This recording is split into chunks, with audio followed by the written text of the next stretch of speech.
Em nome do Pai que me criou, em nome do Filho que me resgatou, em nome do Espírito Santo que me santificou. Divina vontade, reina na minha vontade. Minha mãe, eu te amo e tu me ama. Dá-me um gole da divina vontade para a minha alma. Me abençoa, Mãe, para que todas as minhas ações sejam feitas diante de vossos olhos maternais. Amém. A misericórdia divina na minha alma. Diário de Santa Faustina. Lembro que recebi a maior porção de luzes nas adorações que fazia diariamente durante meia hora no tempo da Quaresma, prostrada em cruz diante do Santíssimo Sacramento. Durante esse tempo conheci melhor a mim mesma e a Deus. Apesar de ter tido muitas dificuldades para fazer essa oração, mesmo tendo autorização dos superiores. Saiba, alma, que para rezar e perseverar na oração, deve munir-se de paciência e vencer corajosamente as dificuldades exteriores e interiores. Dificuldades interiores, desânimo, aridez, torpor da alma, tentações. Exteriores, respeito humano e observância das horas que são destinadas para a oração. Eu mesma passei por isso.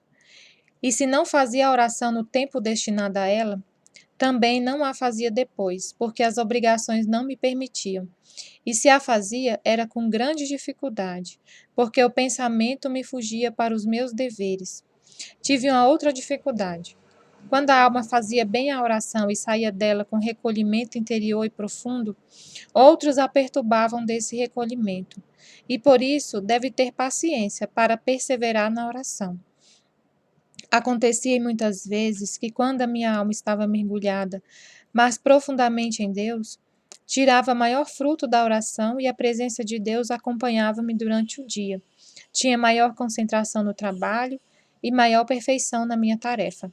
Acontecia que, justamente nessa ocasião, recebia mais advertências por não cuidar das minhas obrigações, por ser indiferente a tudo. Porque as almas menos recolhidas querem também que as outras sejam semelhantes a elas, pois constituem para elas uma contínua ocasião de remorso. A alma nobre e delicada, ainda que a mais simples, desde que possua uma fina sensibilidade, vê Deus em tudo, encontra-o em toda parte, sabe encontrar a Deus até debaixo das coisas mais obscuras.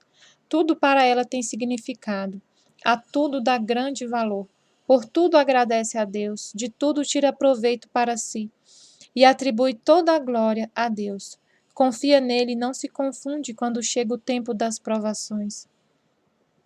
Ela sabe que Deus é sempre o melhor Pai e dá pouca importância ao respeito humano.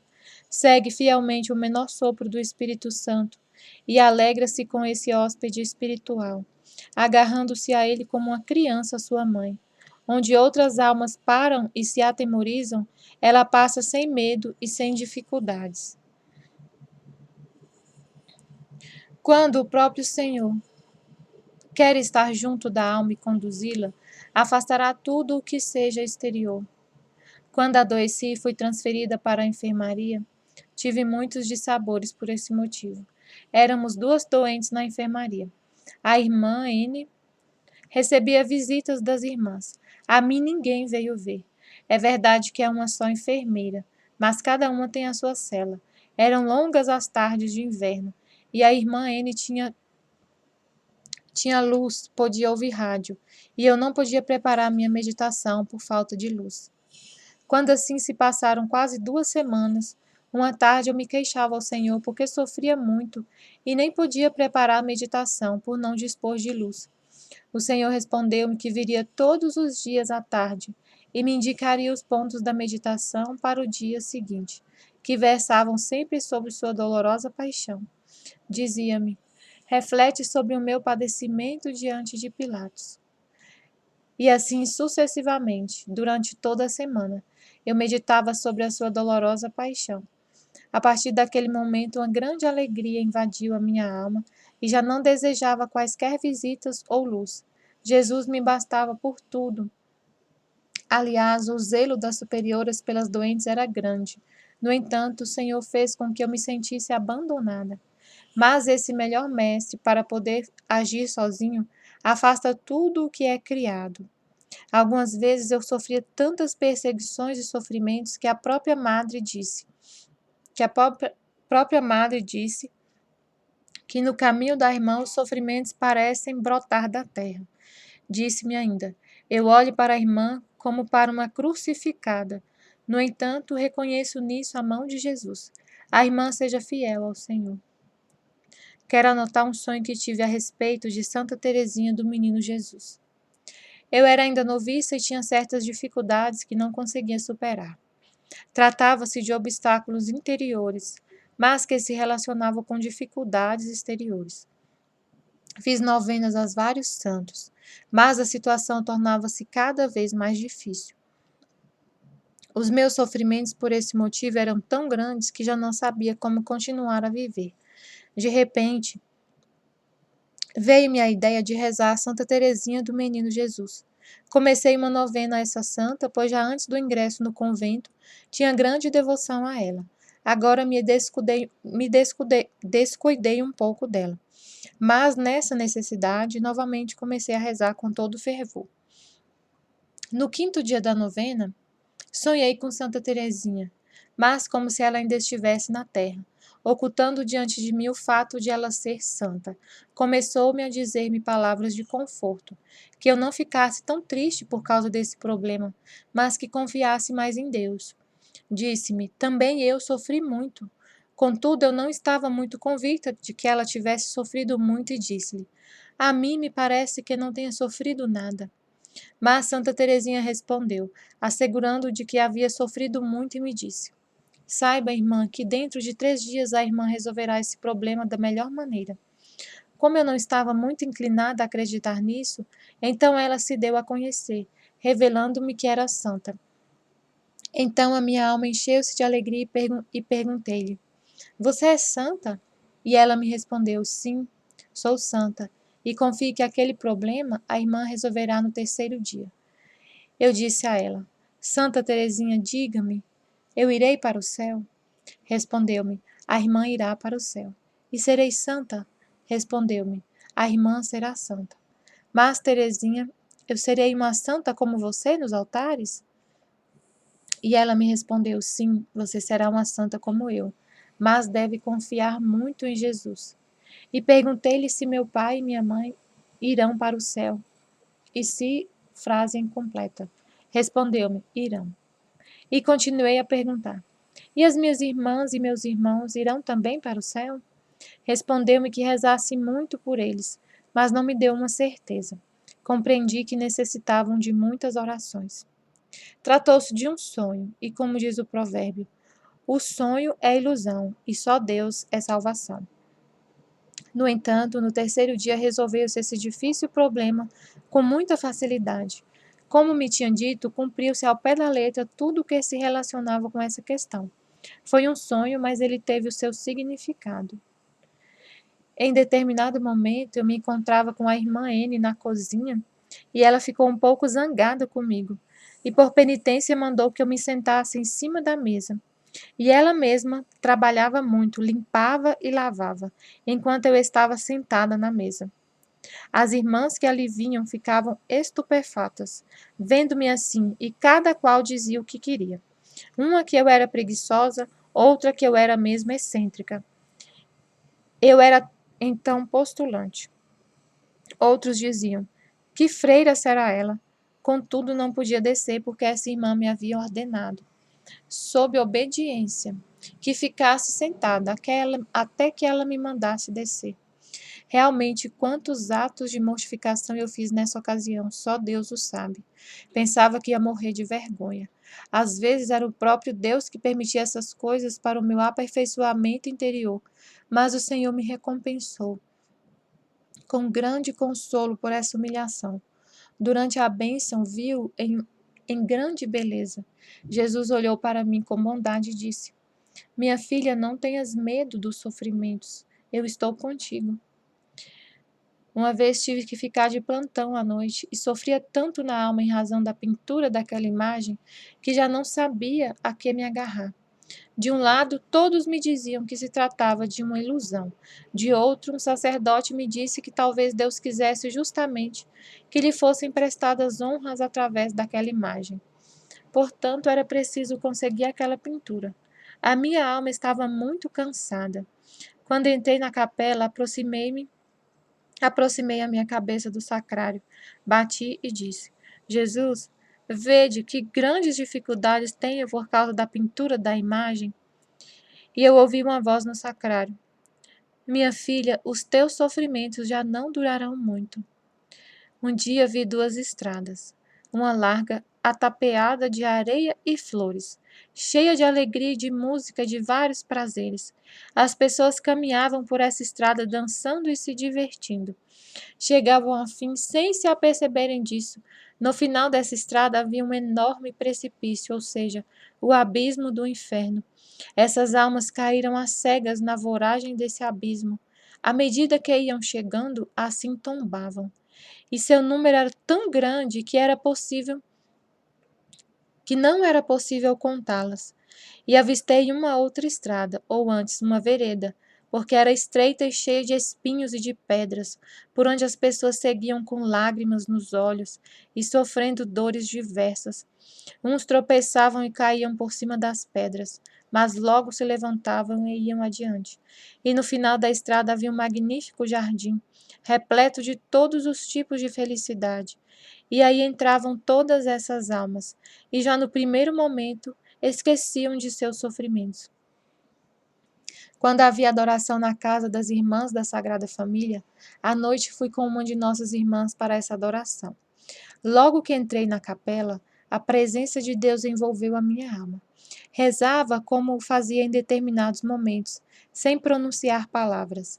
De repente vi o Senhor que me disse: Fica sabendo que se descuidares da pintura da imagem e de toda a obra da misericórdia, terás que responder por um grande número de almas no dia do juízo. Depois dessas palavras do Senhor, entrou na minha alma um certo temor e medo. Não conseguia me acalmar. Ressoavam aos meus ouvidos estas palavras: Sim, então no dia do juízo terei que responder não apenas por mim, mas também por outras almas. Essas palavras calaram profundamente no meu coração.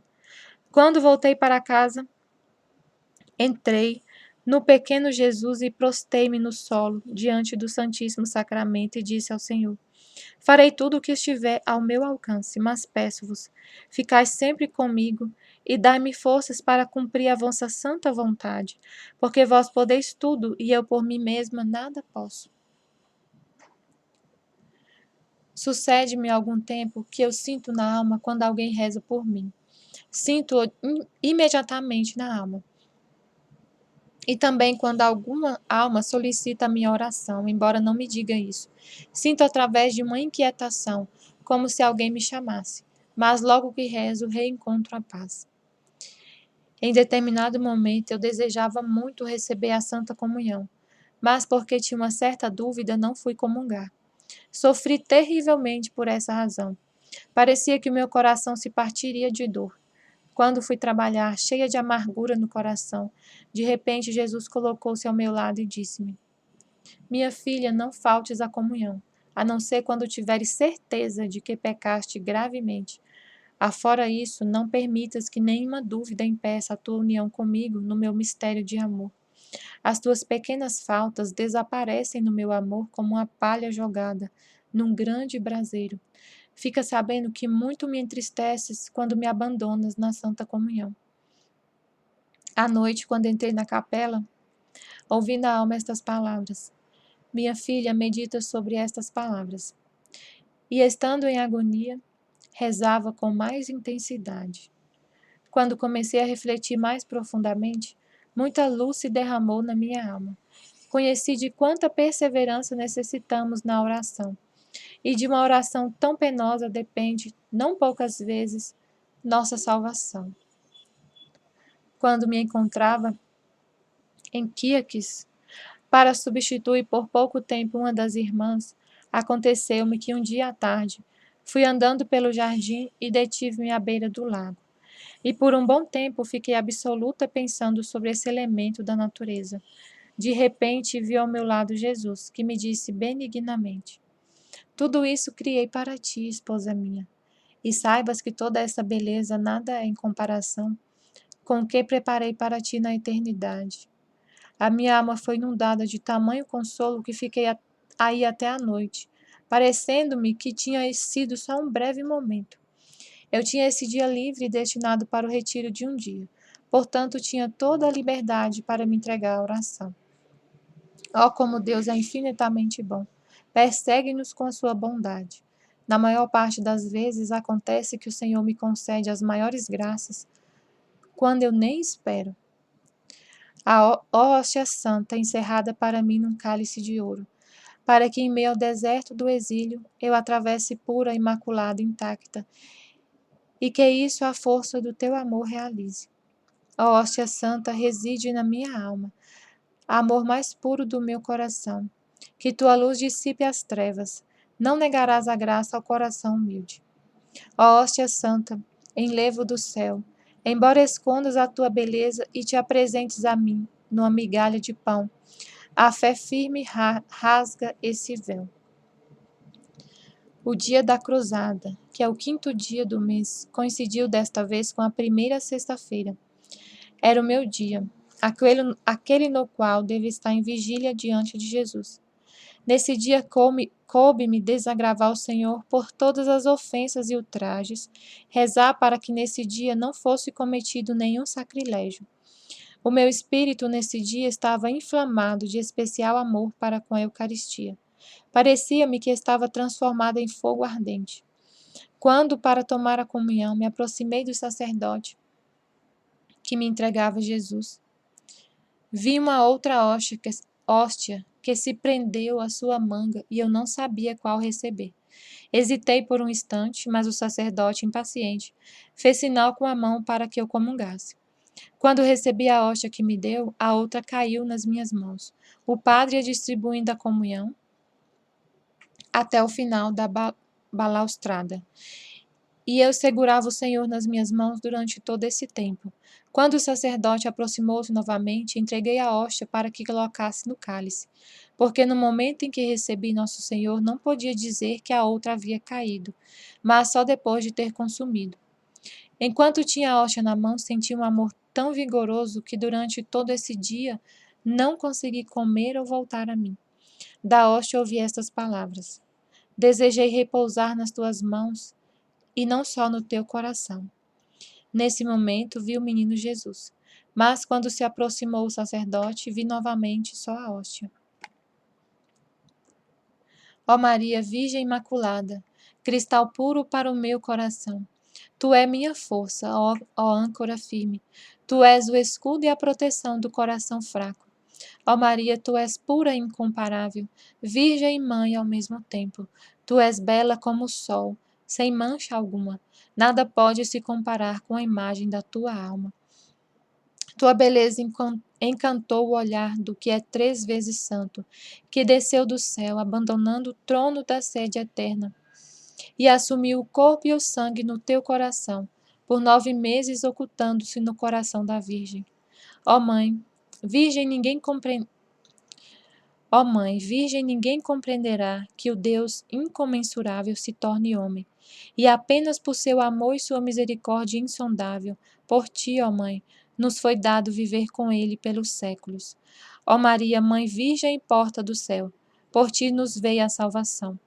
E toda a graça flui para nós por tuas mãos, e apenas a fiel imitação de ti me santificará.